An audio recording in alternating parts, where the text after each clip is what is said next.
everybody. Hi. A very good evening to all of you. Welcome to another session on Legal Edge. Hi, this is Bhakti Maheshwari, and today we are going to talk about everything around CLAT. Okay, so जो भी सवाल हैं आपके CLAT 2027 को लेकर with respect to eligibility, paper pattern, syllabus and जो भी questions अपने दिमाग में थोड़े बहुत उठते हैं regarding any entrance examination, तो वो questions को regarding CLAT 2027 मैं आज आई हूँ आपके लिए क्लियर करने. Alright, so let's start with the session today. सबसे पहले हम देख लेते हैं कि क्लैट एक्चुअली है क्या. उसका जो फुल फॉर्म है, it is common law admission test.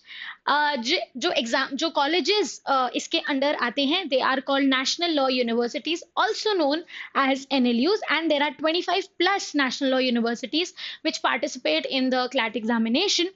Total number of seats available in these NLUs are 3,000 plus, and it provides a UG law degree. So what is a UG law degree? UG law degree is also known as the undergraduate degree. Usually it is BA LLB, all right, or it is BBA LLB, and some colleges also provide for BSc LLB. Okay, so here you get two degrees in 5-year law course. One is a BA plus BBA, the second is a BBA plus LLB degree, and the third is BSc plus LLB degree. BSc usually is more attractive for people जो science background से होते हैं, सो उनके लिए भी काफी सारे options है हमारे पास. नेक्स्ट हम देखते हैं eligibility criteria under this. So the student who is appearing for the examination need to have 10+2, मतलब 12th क्लास में आपका जो परसेंटेज होना चाहिए वो एटलीस्ट 45% से आपकी पासिंग होना चाहिए, and 40% marks for SC ST and PWD category.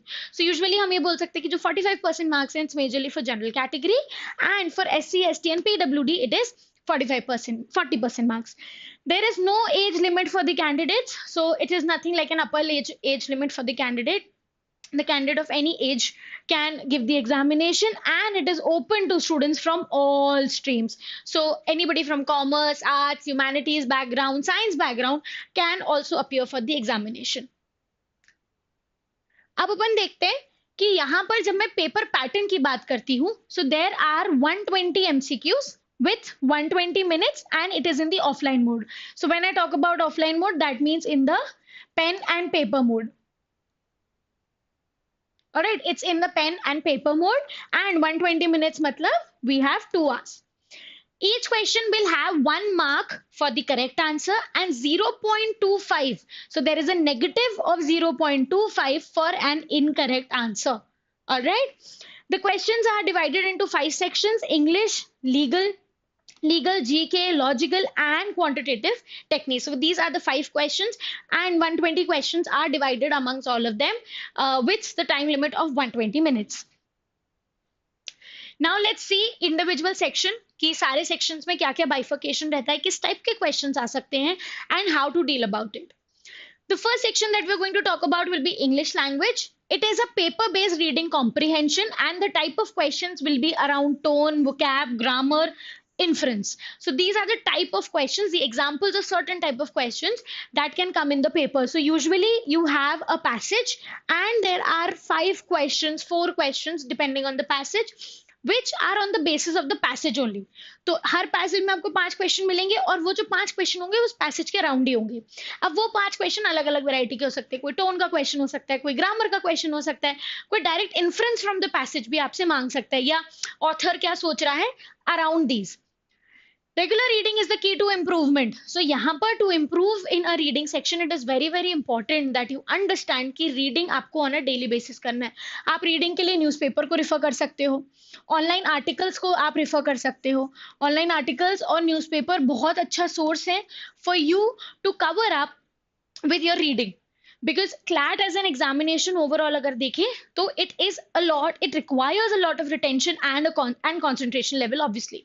So start reading as much as possible online articles. You can read multiple websites. You can also go through the newspaper as well. The number of questions are usually 22 to 26. So इस range में होते हैं, ऐसा कोई rule नहीं है कि fix आएंगे. So अगर आप कंसोर्शियम के वेबसाइट पे भी देखेंगे जाके, वहां पे भी उन्होंने एक रेंज दिया हुआ है. So sometimes usually अगर हम पास्ट ईयर पेपर्स देखेंगे, so the questions have been between 24, 25, इसके अराउंड ही questions रहे. So yes, that is the range of questions. When we talk about GK, GK एक ऐसा सेक्शन है जो कब सबसे कम टाइम में हमको सबसे ज्यादा नंबर देता है. So it's very important that you focus on it. अब इसमें किस वैरायटी के क्वेश्चंस आते हैं? तो पहले तो जो लास्ट 12 मंथ के करंट अफेयर्स हैं, जैसे हमारा पेपर जो है वो दिसंबर में होता है, राइट हमारा पेपर दिसंबर में होता है, तो यूजुअली आपके जो करंट अफेयर्स हैं उस पर्टिकुलर ईयर के वो इंपॉर्टेंट हो जाते हैं.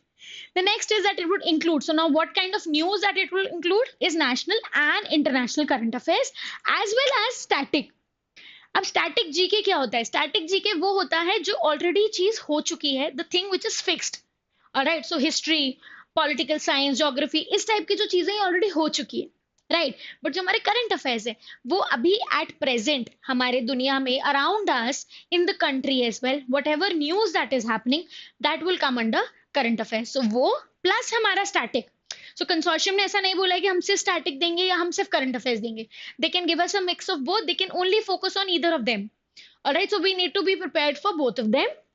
And the number of questions is from 28 to 32. सो इसकी रेंज काफी ज्यादा है. एंड यूजुअली क्योंकि ये जीके है तो इट्स लाइक यू नो और यू डोंट नो, राइट. सो बहुत कम टाइम देना होता है हमको एंड यहाँ पे स्कोर करने के चांसेस सबसे ज्यादा होते हैं. Next that we are going to talk about would be legal reasoning. This constitutes the 25% of the paper. It is a passage based legal principle. So similarly जैसे हमने इंग्लिश में देखा, इसमें passage आएगा और उस पे कुछ questions based होंगे, है ना. ये जो questions है ये इसी के ऊपर से आते हैं, right. It taste interpretation and reasoning ability. So usually ऐसा होता है कि पैसेज में कुछ हो सकता है लॉ दे दें, हो सकता है कि वो करंट टॉपिक्स करंट कॉन्सेप्ट से भी दे सकते हैं और स्टैटिक भी दे सकते हैं. तो स्टैटिक मतलब हमारे जो लॉज ऑलरेडी मेड हैं. इसके अलावा current in the sense it can be with respect to any bill that is been introduced, any act, any law that has come into the picture, any important judgment और any news which is worthy around us happening in the world. वो सारी चीजें इसके अंदर cover होती हैं and उसी का ही हमारा पैसेज बनेगा और उसी पे ही 4 या 5 या 6 questions will be on that passage. So it is very important to for us to understand कि आपको पैसेज की अंडरस्टैंडिंग बहुत जरूरी है. If you don't understand the passage, interpretation will be a problem. So again reading and when you read about anything new, any law that you come across, उसके बारे में थोड़ा सा रीड कर लो. कोई जजमेंट है, एक्ट है, तो उसके बारे में इन डेप्थ नॉलेज नहीं, but to be able to understand कि पैसेज क्या बोल रहा है, that is very very important. The number of questions will be around 28 to 32. So yes, this is also a very very scoring section.